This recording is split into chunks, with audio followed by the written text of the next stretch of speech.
Hey guys, today's video is a little different from my usual tutorials. Instead of showing you how to make something, I'll be sharing a guide on how to apply to be a pattern tester, specifically in the Instagram amigurumi community, which you can find creators like me on. Just a quick disclaimer before we start, this isn't a one-size-fits-all guide. Every designer has their own way of doing tester calls, but this is based off of my personal experience, what I personally look for when choosing testers, and what I expect from them. I've had a few people ask me about this before, so I thought it'd be helpful to explain my own process and standards, which may totally be different from other designers. I will be breaking this down into different parts, how to apply, what I personally look for, and my criteria when choosing testers, and what is required from you while you test. Part 1 of this video is how to apply to be a pattern tester. So to start off, how would you actually apply for a tester call? So you need to find one first. So I usually scroll through Instagram and look for open tester calls.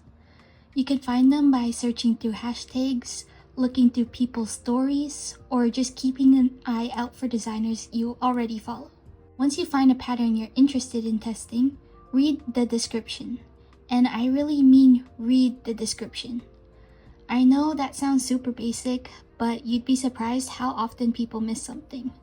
Those instructions are there for a reason, and personally, this is where I start taking mental notes on whether someone has followed any of the directions or not, and the chance that you could be chosen. Let me show you one of my past tester calls as an example. Right away, you can see at the top, this says it's closed, so you can't apply for this one anymore. I keep these posts up for visibility, but trust me, people still apply even after the pattern has been released. As you scroll, you'll find details on how to apply and some other notes, deadlines. And again, this is my post and my requirements. Other designers may do things completely differently. So make sure you're reading every single info on the tester call before applying. Now, before you even think about applying, read the dates, and honestly, just read everything else. This reminds me of a lesson I learned in 5th grade.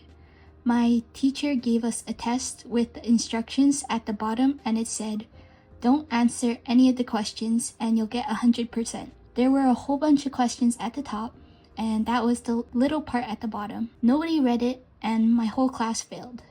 And lesson was learned. And that totally applies here too. If you don't follow all the steps, you might miss your chance to test out a pattern. And I really want to emphasize this next part. Only apply if you know you can finish the project within the given time frame. I get it, life happens, and crochet isn't a top priority for everyone.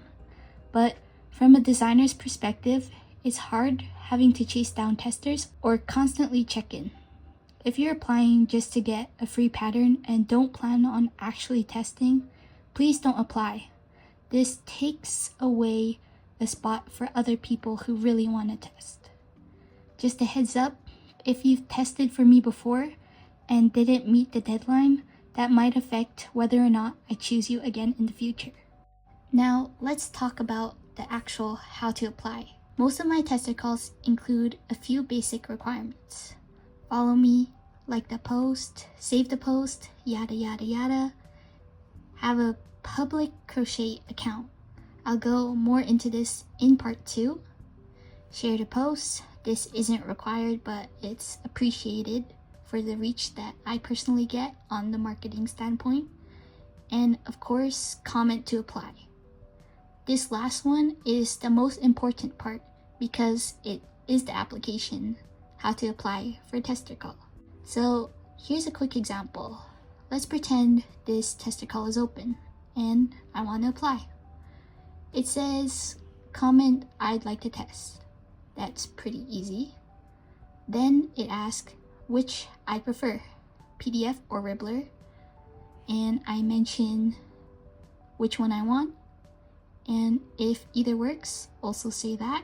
Then who'd you like to test? So in this tester call, there are 2 options. So it's not always like this, but in this situation, I'll choose Rocco. And next, ask to take a few friends. For me, this is how I spread the word of my patterns, but I totally understand if you're new to the community and don't have anyone to tag. It's totally fine. So just comment whatever and I'll still look through your comments. And that's basically it for the basic application process. It's really easy. And again, this is how I do it, and every designer is different. But what is the main takeaway? Read everything, seriously.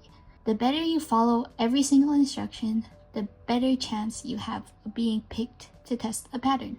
Now on to part 2 of the pattern. What do I, not Michelle, look for in pattern testers?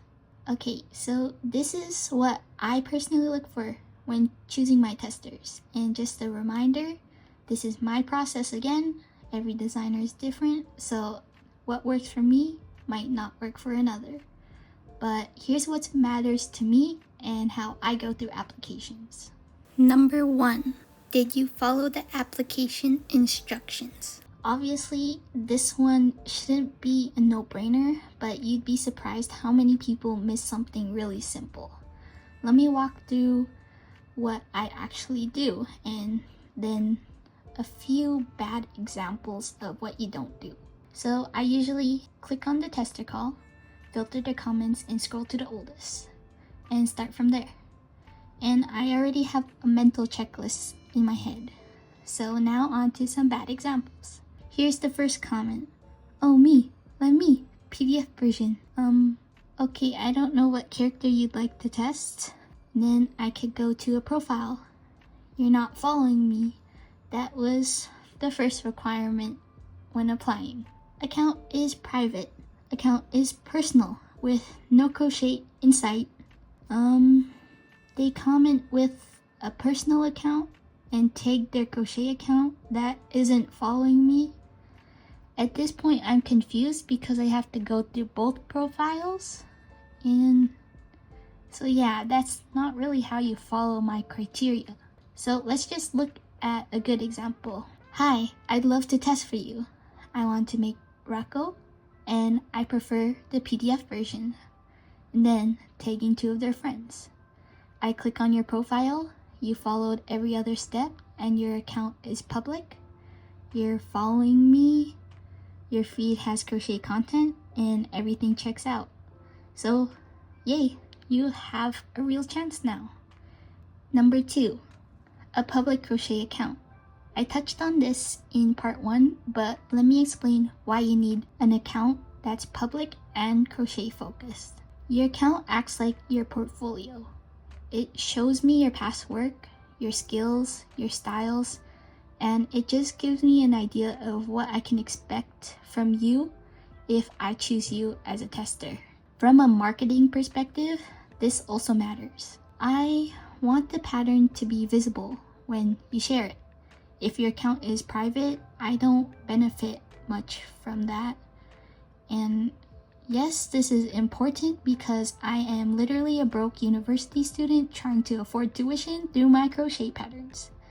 So yeah, visibility helps me a lot, to be completely honest. Number 3, your aesthetic. I do not care how many followers you have, and seriously, I do not care. Some of my favorite testers have small accounts, and through my testings, they have grown their pages. So what matters to me is your aesthetic and the vibes of your page. I'm an obvious sucker for clear photos, good lighting, a sense of personal style, and please just don't take photos at 3 a.m. while you're fighting the monsters in the dark corner of your room. I'm probably not gonna choose you if you take photos in bad lighting. I understand not everybody has a window, but just the aesthetics, you know? Let me show you a few examples of some of my favorite testers in my Starry Yokai pattern, which was released a while ago. So here we have Crochet by Amelia. Her photos are super clean and soft, and I just knew she would do a good job. Like, she made hers like mine, but changed the colors, has her own style. Next is my best friend Casey on here. She has her own way to do things, and I love what she brings into her testing.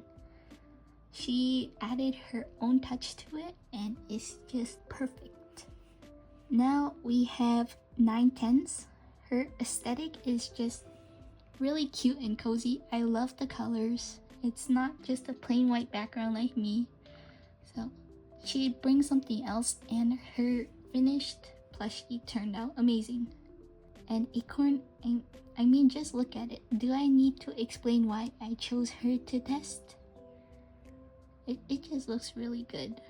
So yeah, if I see a style I like, I will gravitate towards it. So those were mainly for new accounts I look at, or people I haven't chosen in the past. But this last point is more about past experiences with testers. Number 4, communication. You've heard the phrase, communication is key. Well, it really is. If you've tested for me before, or even just messaged me, I do remember how that interaction went. And if you were clear about timing, honest if you couldn't finish the pattern test in time, you asked all the questions you need, and you were just polite in general. I will remember you in a good way, and you'll probably be picked again. But please, whatever you do, do not ghost the designer. We don't bite, maybe a little, but it's really hard when we don't hear back from our testers. Sometimes pattern releases get delayed because pattern testers disappear without a word, and that's not cool. So just talk, keep us updated. We're all humans, I promise. So just talk to us, keep us updated. We're all human, we understand, and I promise we won't be mad at you. Just communicate things clearly. So that's basically what I personally look for when I'm picking testers, and hopefully this gives you a better idea of what goes on behind the scenes. Maybe even helps you land a spot in becoming a tester.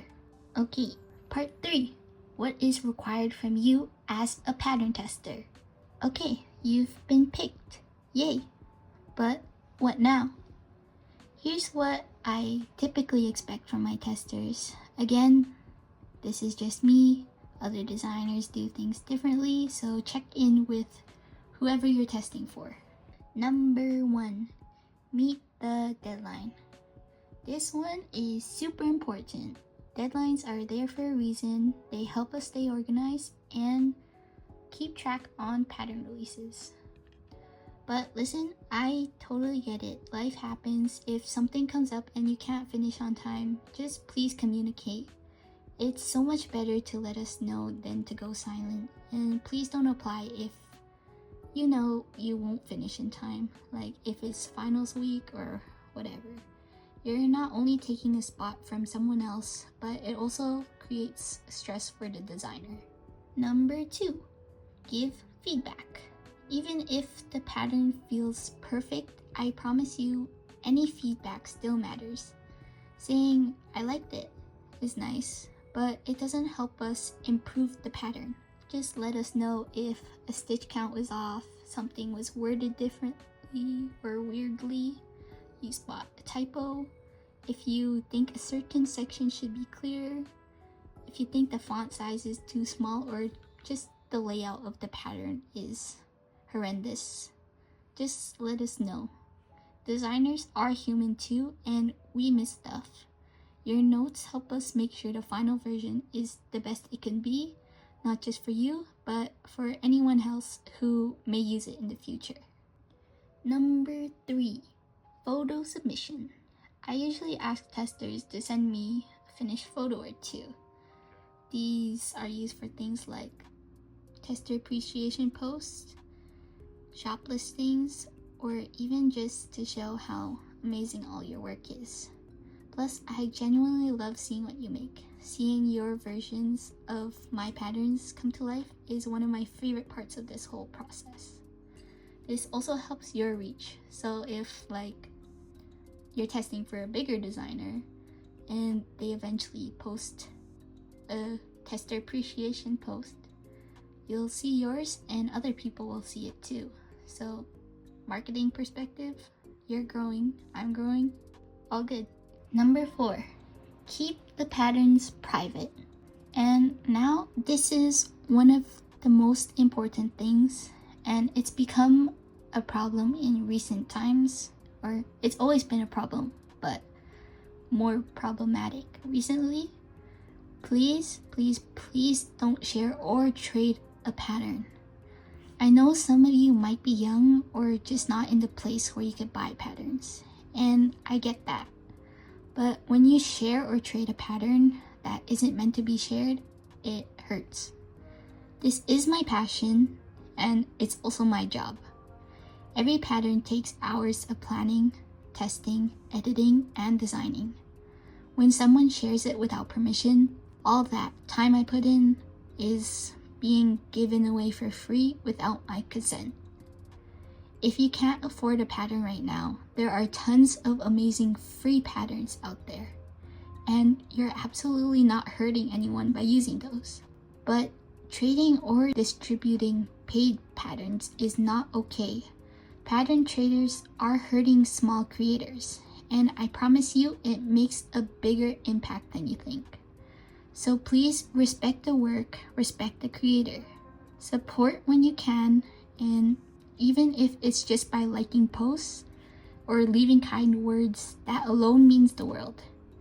And on that note, if you're looking to be a part of a kind, supportive space for amigurumi testers and designers, I am actually part of a Discord community called Amipel's Trust. This is not a paid advertisement or anything, it's just something I believe in. Coming together and just finding a community that you belong in. It's a group where amigurumi designers work together to build trust and accountability.